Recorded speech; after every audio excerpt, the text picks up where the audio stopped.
Welcome to State of Consciousness Podcast with your hosts Gabriela Fernandez and Ryu, along with various other community collaborators, who will take you on a journey to explore through their individual offerings and services how they are contributing to the greater shift on the planet.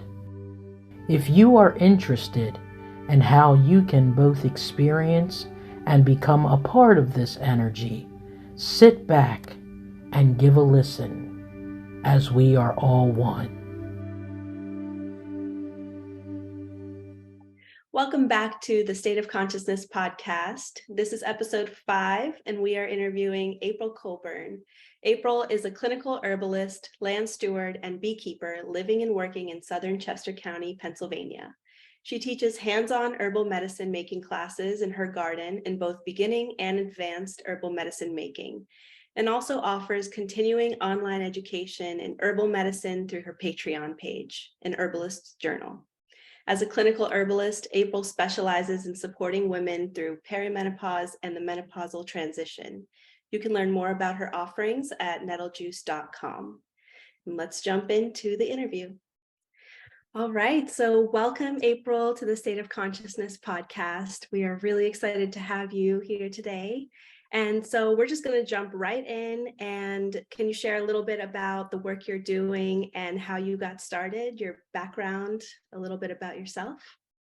Sure. So I'm a clinical herbalist. I live in southern Chester County, Pennsylvania. I see clients over Zoom online right now because at this point I don't have a physical space to see clients, but I'd like to do that at some point in the future.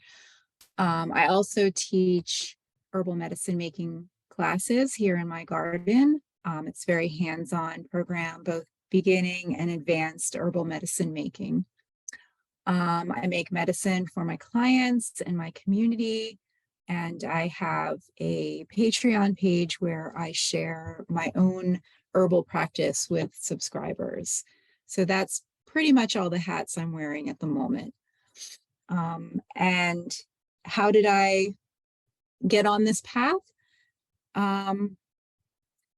So when I think back to how I ended up here, I didn't grow up with any like family connection to herbal medicine. I didn't even know herbs, were a thing other than something you cooked with, once in a while. So my parents didn't garden or do anything involving the land at all. And so my memories of my childhood were my mom sometimes grew roses, and roses were good plants, right? And then my stepdad would spray herbicide on the weeds that would come up because they were bad plants, right? And so this is how the relationship to plants that I grew up with. And then when I was a young adult in my early 20s, I had always been drawn to plants. So I have memories of being a child running around outside and climbing trees and picking flowers, and doing all those kinds of things. And so I was really excited as a young adult to rent my first house that actually had a yard and I could grow my own garden. I really wanted to grow plants, mainly food, just to get my hands in the soil. I didn't know why. I just felt like that's something I wanted to do. So I was really excited to have a garden. But it wasn't until my mid-20s when I found myself working at a local food co-op. And eventually I was assigned to be the buyer of the herb and spice department. And so it didn't take long before I realized, it started to dawn on me that some of the things that people were coming into the store and paying money for were bad plants, right?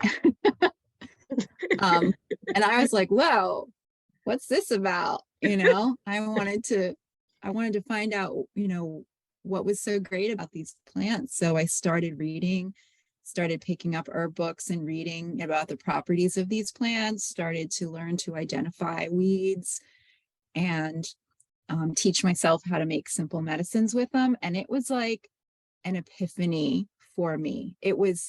People laugh when I say this, but I literally, like, my mind was blown. It was like a spiritual awakening almost, Mhm. like, what are you talking about? These are the bad plants. Are you telling me that these are medicine? Mhm. These are actually good plants. So I was just fascinated by that whole idea, and the fact that food and medicine was literally growing right outside of our door, and we could just pick it and use it for free. That was an amazing, realization for me. And the fact that people were pulling these weeds and spraying them and doing everything they can to go to war with them, it just seemed insane after Mhm. that. So I've been on the path ever since then. It took me a while to get to the point where I actually made it my life's work, because I had kids that came along on the way that kind of sidetracked me, but I never stopped learning on my own, and eventually learning with other teachers. Um, so yeah, that's how it began. Wow. I never knew that. That's what's always really cool sitting in these conversations, because we're always learning something we didn't know. Because I was thinking back, I'm like, now I've known her for a while. Did she ever share with me what was that time that made her just like go, I'm a plant person. on the plant path, you know? And, that's those are interesting themes that we've seen with everybody that we've spoken to so far. There's generally something in their story that is just like this awakening happened, right? And everything came into perspective, and then you start like questioning some of the things that were, that occurred. And now you spent probably the majority of your career, even though you had, your children and a family, but you've really been like a career herbalist. You had your short stint in the corporate environment and stuff like that. That I am aware of, but you're one of these truly career herbalists, and I have one of the questions that I wanted to ask you. You've been able to see this like evolving landscape over this, almost, I would say you've probably been practicing for about 30 years. Is that right? Somewhere in that neighborhood. But you've seen this like evolving landscape, and just wanted to kind of get your perspective on what you have seen as shifts in the landscape, both from a practitioner standpoint as well as how people are receiving it. And why do you think that is, from both sides of the house, if that makes sense?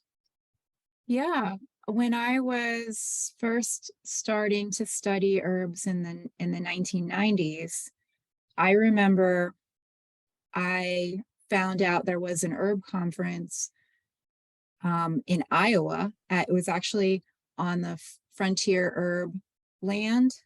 Um, they were the big herb distributor at the time, and they started out as co-op. They started out as a very small husband and wife team, distributing herbs from their kitchen, Oh, and wow. grew to this amazing size where then they sold the company, and now it's a huge company. But they were doing herbal festivals once a year in Iowa, and I flew to Iowa Wow. because it was the closest place, Yeah. and that was so amazing because I, I was among hundreds of people who were all just enamored by the medicinal plants, and teachers You know, that's where I first saw Rosemary Gladstar, who became my first teacher, and a lot of other herbalists that are still around today were there.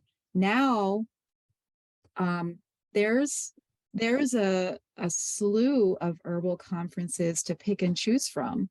There's at least 2 in Pennsylvania alone, and all up and down the East Coast and everywhere else in the country. I mean, you can't even go to all of them. There's so many. So it's exploded in growth, you know, the amount of people interested, the amount of people that I think are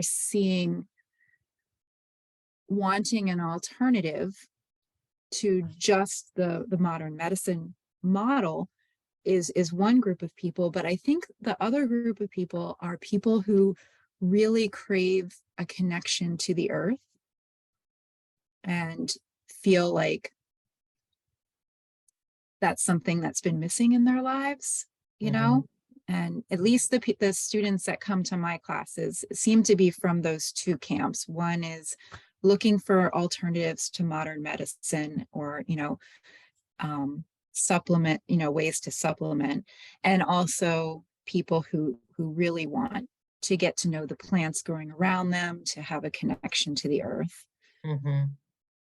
That's definitely the camp that I'm in, I would say, is the craving that connection, and going on a hike and being able to identify when there's medicine around you, or berries you can pick and eat, or, you know, whatever it may be. So it's definitely opened my eyes so much, and just, I'm a total beginner in it still. And that brings me to a question that I'd want to ask you is, do you find that some of your students or beginner herbalists feel a little bit intimidated at first with, like, just that there's so much unknown, and that it's more complicated than it really is, or that they might do it wrong, you know, in quotations?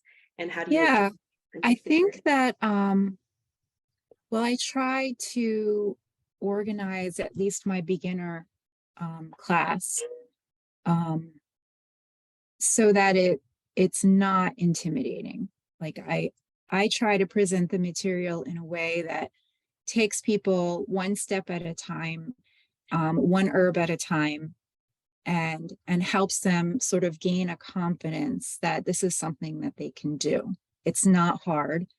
It just takes time, and it takes, you know, the willingness to do it, the willingness to put energy into learning these things.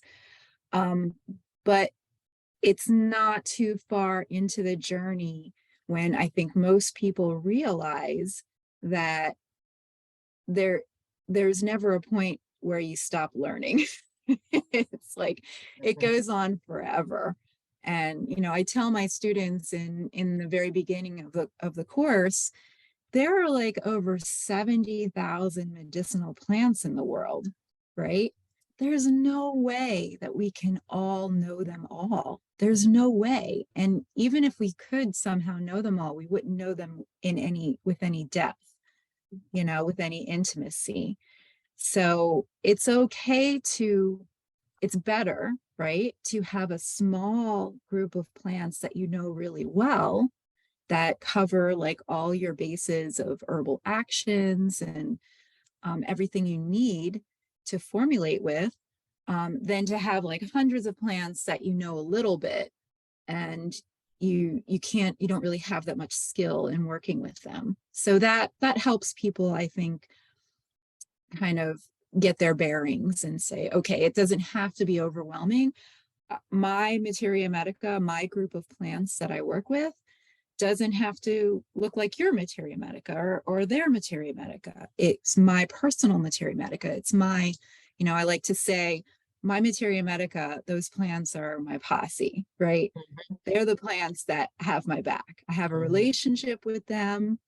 I know them, and I know that they can help me out when I need them. So yeah, it can be overwhelming, but we don't have to know it all. Yeah.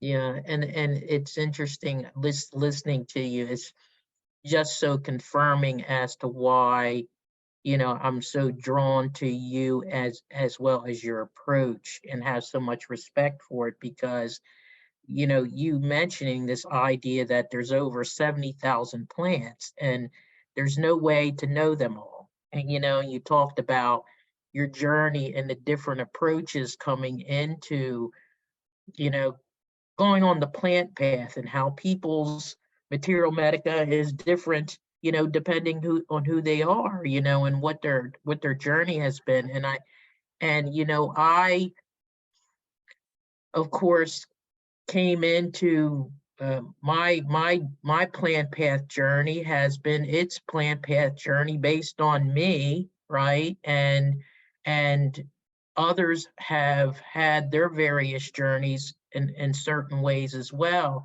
And I think where you're so valuable in your way of being is how you're trying to help people understand that there's a many different ways to coming on this path. And what you seem to do is try to give them some foundational tools as how they can approach doing something in a certain way, because it just seems like the landscape around it is just changing so much, you know. Yeah. What are your thoughts? Because I think, they're even with that balance of, I guess, having reverence and respect for the fact there's different paths for everyone, right? But there are some aspects to working with plant medicine, relative to honoring, like, for instance, like the potency of plants and your knowledge base around plants, and just like some general things that perspectives you can share with people around that. Because I think, some of the mindset a lot of times around, the herbalism space is, oh, well, things need to be done in a certain way, X, Y, Z, very cookie cutter because of this. But I think that there are some like general guidelines also that people just should be mindful of, right? And I equate it to just the respect in the relationship you have with the plant to some degree. What are your thoughts around that? Yeah. So when we're talking about herbal medicine in my beginner course, we learn the plants one at a time that I Mm-hmm. introduced people to in that course. And I set them up with a model right from the beginning that one of my teachers used, that I thought that was really helpful. And this is the idea of degrees of action. So in this model, there are 4 degrees of action, right? And the first degree is the safest. This is the safest category of herbs to work with. These herbs are so safe that we often eat them as part of our meals. Mm-hmm. They're considered food. These are things like nettles, dandelion, burdock root, chickweed. These are herbs that you could actually eat for a meal. Don't really have any strong contraindications, don't really have any strong like dosage suggestions. They're really, really safe. Then the next category, this second degree, these are herbs that are familiar to most people. We often spice our food with these herbs, our kitchen spices, oregano, basil, rosemary, things that are still relatively safe, but we wouldn't ever eat a whole meal of them because they're just a little bit stronger and that wouldn't be pleasant. But they still are relatively safe and they don't have a lot of contraindications. Mm-hmm. Then the third degree are herbs that we would really only use as medicine. We would never spice our food with them. We would never just take them casually for pleasure. They're herbs that we bring in when we need them. And these are things that, like echinacea, for instance. We're never going to just eat echinacea for no reason or spice our food with it. And then the fourth degree are what we call toxic botanicals or low dose botanicals. And these are herbs that have a lot of cautions associated with them.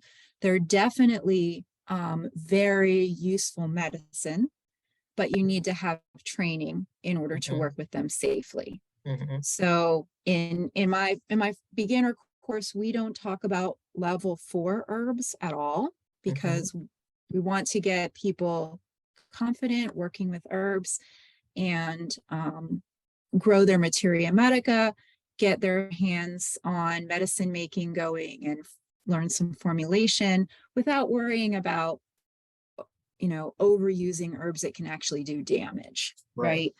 And then once they get their bearings with that, if they choose to move on to the advanced medicine making class, that's where we start to bring in some of these that they aren't really toxic, but they have some cautions associated with them, so that people can get a little bit of experience under supervision, getting to know some of these plants and how to use them as medicine.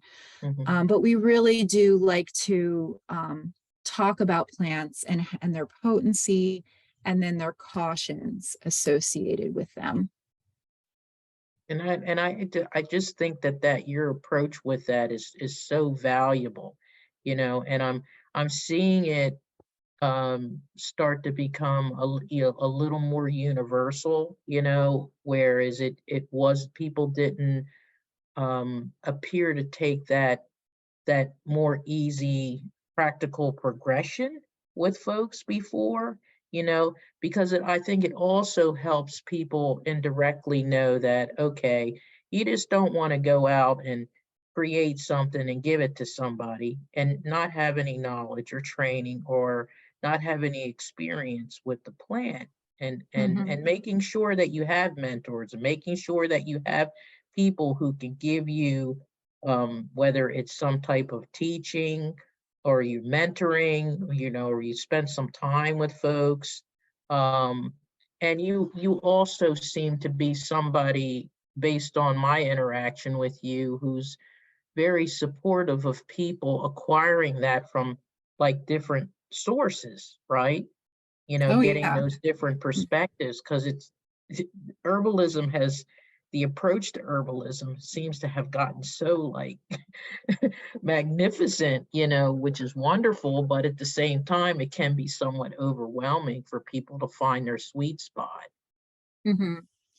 Yeah, I think it's really valuable to study with different teachers. Everybody has different perspectives and different experiences to bring to their teaching. I know I had many teachers myself, and I learned something different from all of them. So I do encourage my students to branch out and find different teachers, find people that resonate with them. I don't teach clinical herbalism, so I sort of get people on the plant path when they're starting from zero. And my specialty is medicine making, so I love to teach people how to work with the plants that way.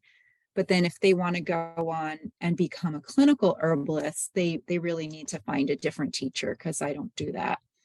Can you talk a little bit about the distinctions between those different pockets, just so people, get some perspective around that, and kind of what's involved, relative to the supportive training that's needed around that, just from your point of view? Yeah, sure. So what I teach is how I teach people how to work with the plants within their own lives, for their own family, and their close community of people. I think that, like, what I say to my students in the first class is, all of us, no matter where we're from, no matter what our ancestry is, every single one of us have ancestors that knew how to work with the medicinal plants, because herbalism is the most universal and the oldest form of medicine on the planet, right? We have evidence, archaeological evidence, of people using herbs as medicine going back tens of thousands of years, right? So we all have that ancestral connection to the plants. And it's really only been in the last 100, maybe 150 years that we've lost it. It used to be something that was passed down through communities, and people had their own traditions of how to work with the plants, right? And every time, like, I'm at a plant conference or something, and I'm talking to people and asking about their history, how they got started. Every once in a while, I meet somebody who learned as a child from a grandmother or an auntie or something. And it's always like, it's so amazing. I always tell these people, you're so lucky. You have an unbroken tradition, right? Yeah. And most of us don't have that. Whoever practiced herbal medicine in our own ancestral lines didn't pass it down, and we didn't inherit that. So that's really my guiding motivation for teaching my classes, because I feel like we need to rekindle that as a people.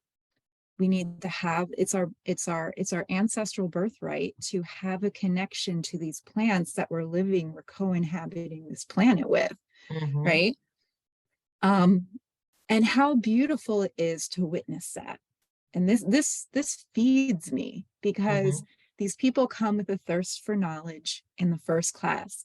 And by the third class, they're coming so excited, because they're learning to identify the plants that are growing in their yard, and they're learning how to use them. And they're like, oh, I found this and I found that, and there's so much excitement there to be able to read their land, and be in relationship with that. And it's amazing to witness it, because I remember how exciting it was for me. And then it can become mundane after a while when you're just used to it, part of your everyday life. But then when we get to witness that excitement in other people as they wake up to the plants, that reminds you of how amazing it was for you. So there's that. There's teaching people to bring this back into their lives as just a regular part of their lives. And then if people want to take it further and actually make it something they do for a living, there's many paths, right? So you can become a medicine maker and have product lines. And there's definitely herbalists that do that. There's some legalities associated with that I teach my students in case that's what they want to do. And then being a clinical herbalist is a whole nother educational track, because you have to be trained in working with people, body systems, and plant interactions. So at this point in time, there is no licensing for herbalism as a practice, like there is for other health practitioners. So that puts it in sort of a gray area. And what that means is it's totally legal for anyone to hang a shingle outside their door and call themselves an herbalist and start charging to see clients. Which I don't recommend. Because that can get you into trouble pretty quickly if you're not trained. So what we have in this country is sort of a self-regulating body within the herbal world called the American Herbalist Guild. And you can get on their website and read their suggestions for teachers and schools for becoming a clinical herbalist. And they have their own way of certifying people or registering people as a registered herbalist with the American Herbalist Guild. And I'm not registered yet, but I'm on that path. You have to see so many clients and have so many clinical hours in addition to all these other things. So that's like how in this country anyway, we self-regulate herbalism in order to keep it a professional practice hopefully without getting to the point where it has to be a licensed practice, because that would put a lot of that would limit our scope of practice. Right now we have a lot of freedom within the practice, different traditions, whether you're a Chinese herbalist or Ayurveda herbalist or Native American herbalist or Western herbalist. There's so many paths, right? And all of them are valid and legitimate. And if we were a licensed profession, there would be a standard set of hoops to jump through, and it would be standardized, and it wouldn't be so varied and awesome as it is now. Yeah.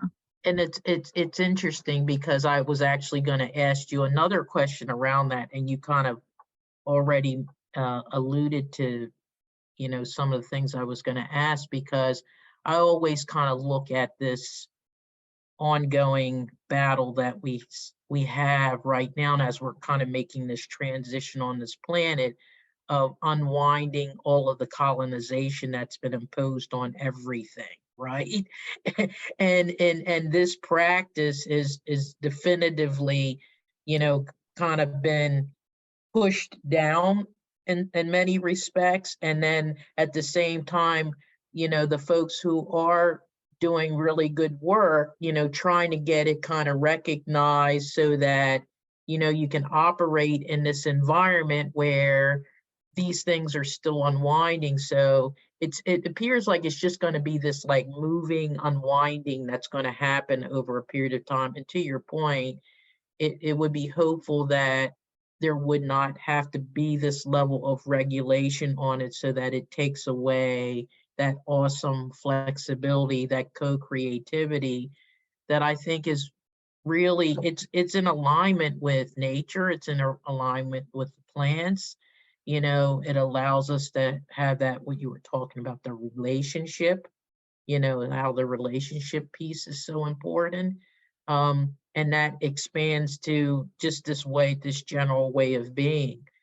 So, relative to all of that, how, and you've already made some references to this, and I don't know if you have any additional comments on it, but why do you think this whole aspect of herbalism is so very important on this planet at this point in time?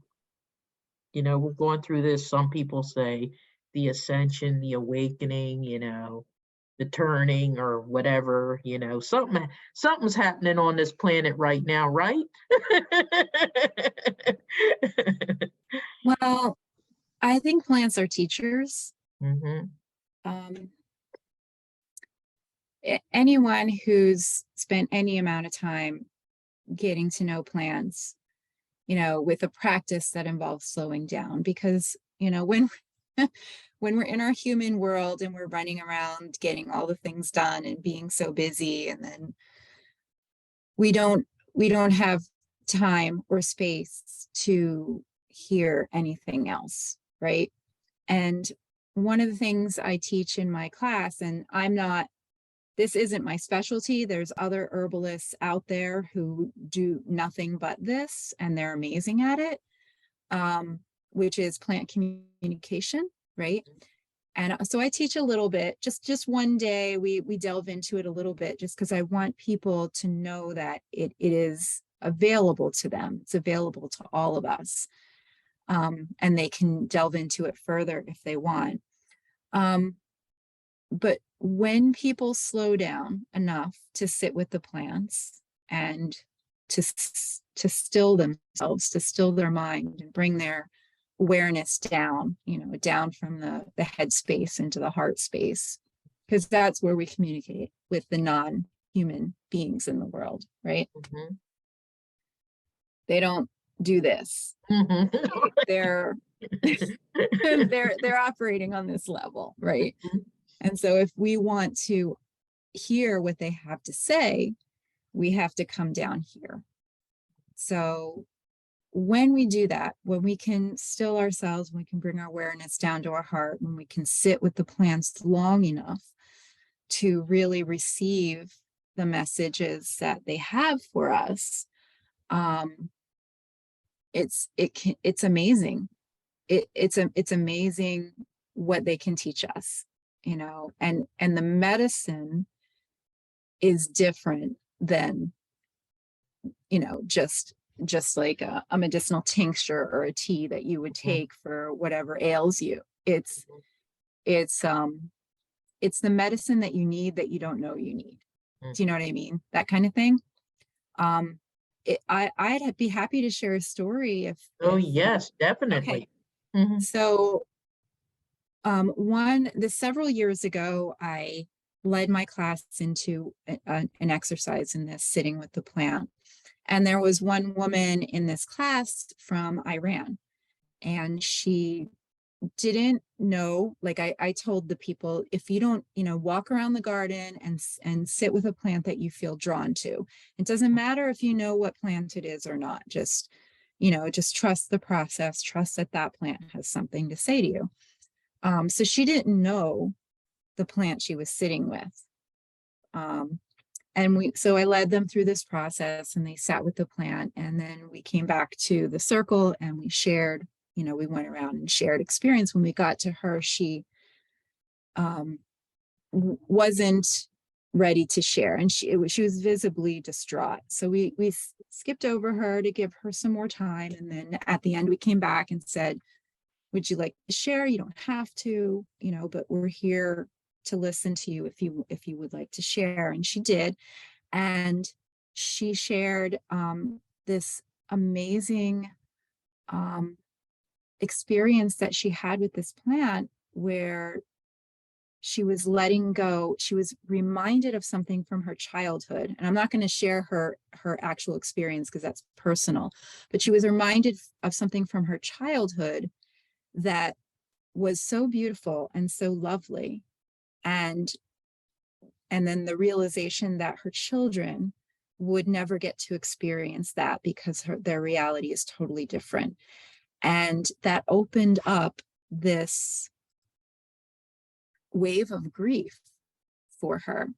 And she was able to cry and express that. And we were there to hold her, in that space. And then I shared with her that the plant she was sitting with was pleurisy root, butterfly milkweed, which is an amazing lung herb, right? But our lungs are where we hold our grief, right? When we hold emotions and we hold them in different places of our body, if we're not able to express them, if we're not able to release them, they get lodged in our body, and grief tends to get lodged in our lungs, right? And this beautiful lung medicine plant was able to give her the gift of expressing that grief and releasing it in this safe environment, this safe space. And it was amazing for us all to witness that beautiful medicine. So that's what I mean when I talk about how the plants are teachers and they have medicine that we don't even know we need. If we can just slow down and sit with them and listen to them, we can access that. That's beautiful. Yeah, I think, people are having an awareness who are making this connection that they are beings just like we are, and they're kind of here to reflect that beautiful, powerful energy and knowing that you just shared. And that idea of slowing us down, I like that. They slow us down. They make us notice. And I just kind of reflect that back to my path, and that has had monumental, shared with me various experiences and reflected back to me to make me like slow down and notice and heal. Significantly heal, so yeah. And all these things that you're expressing, this is, in part, having folks like you on yourself on this program allows people to see your approach and what makes you April Colburn, this medicine person, right? And your approach and why people are drawn to you. I'm sending folks to you all the time. In fact, or one of our urban farm managers, he's going to be knocking on your door because he's was talking to me about some things. And I said, you need to go talk to April, you know, um, and get the grounding that you need to get around things. Um, and even though like with my path has been all coming from all different ways, and it was in my family, but to your point, I didn't get a chance to sit with my great great grandmother. you know there were some things that were shared. I was naturally connected to plants when I was really young, but I made my path in all these different ways. But there were certain people along the way that just really resonated with me, and ones that I knew I was supposed to learn from and glean from. You happen to be one of those people. I tell people that story all the time. That's why we made that connection. So, Mhm. and I think that's all intentional too. It's like the plants are leading us, in our journey, Yeah. and helping us to know where we're supposed to make our connecting points as well as where we're supposed to slow down. So, yeah, and thinking about the things that are going on in the world right now, and all of the different things that you're saying about connection and relationship. I know Gabby always likes to ask this question, but I kind of get it for the lead in right now, you know. Um, just any like really wisdom type advice that you can, give to people during this time, whether they want to be folks who are practicing medicine, um, medicine making, going on the plant path, experiencing the output of it, and the level of importance associated with that knowledge that sits with, as you say, all of us at this point in time. Okay, so I think one thing that I have learned over the years, and especially as I started working with people on a clinical level and helping people in their own on their own personal journey, bringing in plant allies to help them, is how incredibly important it is to bring in the nervines into our lives. It seems like every single person, no matter what kind of health challenges or emotional challenges they're dealing with, can benefit from these herbs that have an effect on our nervous system. Mm-hmm. We're living in challenging times. A lot of people are really um, dealing with heavy burdens in their lives. The news is always there, giving us stressful things to think about. And it's really easy for our nervous system to get dysregulated. And that makes everything so much harder. And we have this beautiful group of herbs called nervines. Just to name a few: skullcap, wood betony, tulsi, lemon balm, oat straw. These are herbs that are so gentle and so easy to work with. They often taste really good as teas, but bringing in them into our lives on a daily basis every day is amazing. It can bring people's average daily stress level down so quickly and make them feel like everything has gotten easier, even though nothing in their life has changed. Right. Right. And this is the beauty of herbal medicine. It's almost like magic, you know. Mm-hmm. And I'm glad that you brought that up, because not only do we have our normal stressors that we go through interpersonally, but we have this world that's trying to figure itself out, and that's just bouncing all this energy on us as well. And I think that's a real important conversation around these nervings, because you know we we're going through this almost like this reality illusion clash right now, and that is so that can be so overwhelming for people right now. And the general medical pharmaceutical approach is kind of just to disconnect your emotions, shut them down, numb you, right? But the problem is in that numbing place, you're not experiencing the healing effects, right? You still have the relationship that you're speaking of breaks, right? And I guess so these nervines have an opportunity to allow you to still have that relationship, but do the healing as well, and still be, like you said, nothing around you is changing. It's just your ability to, to sit in this space, which we need to be able to do that, right? It's a total overall different approach, which you would say, and the biggest difference between herbalism and pharmaceuticals is it still allows you to exist in the world, right? Yeah, I mean, I'm trained in my practice to, have no judgment for people who need, if they feel they need pharmaceuticals in whatever way, shape, or form, they definitely have a place. But herbs, when you're talking about the nervous system and the ability to cope with stressors, the what we have available to us from pharmaceuticals is a totally different animal than what we have available to us from herbal nervines. So it's definitely something to try first, I think, before you go to the big guns, if you feel like you really need them.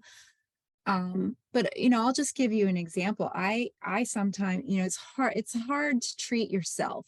And a lot of herbalists go to other herbalists for their own personal because it's hard to be objective with yourself, right? It's hard to see what's really happening. And I was in a dark place recently, just a few days of just really feeling sad, not knowing why. It might have been overwhelm, personal plus worldly events and everything, and just overwhelmed my nervous system, and I just couldn't pull myself out of it. And so we have our, stories that we run in our minds during times like this, like, oh, I'm feeling this way because XYZ, or I'll feel better when this happens, It's funny because I'm an herbalist, and I should have gone to the herbs, but I didn't. And then I had a friend, text me and say, look, do you have any advice for depression? Because I'm really feeling down right now and I could use some help. And I'm, and I wrote them back and I said, it might be good to have a consultation to get an individualized approach. But if you want to try something really simple, you could try lemon balm. And I sent that. And then I was like, what is wrong with you, April? And I took myself right to my apothecary cabinet and got myself a bottle of lemon balm glycerite. And I started taking 2 dropperfuls every 10 minutes. And within half an hour, I could feel the fog lifting and everything getting clearer. And this is what lemon balm does. Rosemary Gladstar calls it the gladdening herb. And if you read herbals going back hundreds of years, they talk about how lemon balm, is for melancholy. This, and this simple little mint family plant that anyone can grow in their garden and make tea from, can lift our spirits so beautifully. Nothing changed in my life. Everything the same. But I was feeling better. I was feeling more positive and happy. So, it's powerful stuff, and it can be amazing and life-changing. And it's wonderful tools for people to have in their tool belt. Thank you for sharing that. Yeah, thank you for sharing that story. And I know we're getting close to wrapping up here, but I wanted to touch on the fact that you specialize in supporting women through perimenopause and menopausal transition. Can you share with us a little bit about how herbs can aid in that transition? Yeah. So I was drawn to specialize, and I can work with just about anyone, but I wanted to specialize in perimenopause because I feel like most women go through that time in their life sort of blind. They don't do any kind of preparing for it or research. Sometimes they may have talked to their mothers or aunties, people in their life, but a lot of them don't. And, hysterectomies are so prevalent in our society right now that I know my own mom had a hysterectomy very young before she would have gone through natural menopause. And that's very common for other people as well. So they don't even have, their mothers to ask, what was your experience? So there's that piece. And then there's also the piece that in our culture, in our society, we don't really embrace the aging woman at all. And, we're expected to, we're praised if we retain our youthful look as long as possible, and how often do people say, oh, you look so much younger, or something like that. Not to say that that shouldn't be something to feel good about, but, traditional cultures honor the elder, right? And there's a power in claiming that role of the elder. And the elder woman is a postmenopausal woman, right? She's beyond her childbearing years. She's done with, nurturing the little ones, or, if you don't have kids, whatever, work you throw yourself into in life. And she's entering her wisdom years. And she has so much wisdom to offer, but she's often not listened to or valued. And so when we are approaching menopause in the society, a lot of the feelings and emotions associated with that are, I'm going to be beyond my prime, right? And I'm going to lose all this stuff. And I really would like to turn that story around, and help women see that she's entering her wisdom years, she's entering her power years when she has so much to give to the community.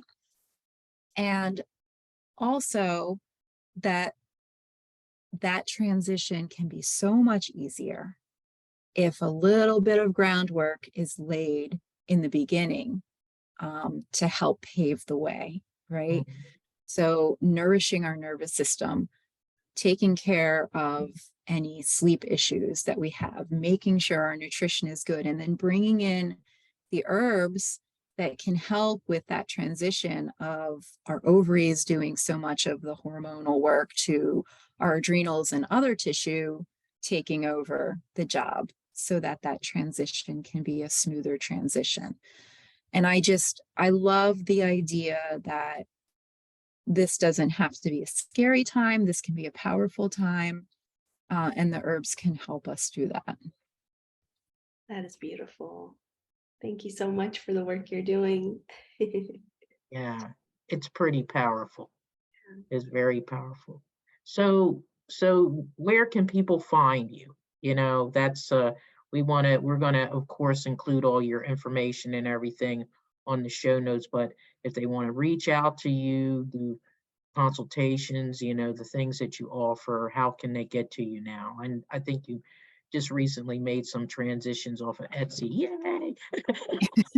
Well, I'm still on Etsy. I haven't Okay. left yet.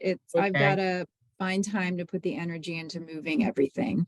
Okay. But yeah, my website, nettlejuice.com, everything is available there. That will take you to wherever you need to be, whether you're interested in classes or consultation or the Etsy shop. You can find everything from that website. Wonderful. And I guess lastly, are there any other parting words of wisdom that you would like to offer to the community and all of your great wisdom? Oh, I don't know. I'm so grateful for having found work that feeds my soul and that also can help the community as well. I think that that's a gift a lot of people don't have in life, or it may take them a long time to find what it is for them. So I consider myself really lucky to have found my path. So I just have to figure out how to make that work in a capitalistic society. Yeah. And hopefully the transitions that we're going through will get a chance to see that paradigm shift in some way, that it'll make it easier for all. That's my hope too. Yeah. Well, thank you. This was the heart-centered conversation I thought we were going to have, and again, I'm just so grateful that you came on and shared with us today, and we might want to ask you to come back in the future again, and give some more words of wisdom, especially as the world is changing. But it's really been a pleasure having you on the podcast today. Well, thanks for having me. Mhm. Thanks for joining us at State of Consciousness Podcast. We hope you enjoyed spending time with us and look forward to the next time. Until then, if you'd like to stay connected, you can feel free to reach out to us via our website at www.innersourcewellnesscenter.com. There you will find links to our podcasts, our Facebook page, and our YouTube channel, as well as our mailing list. Stay connected, stay positive. Namaste.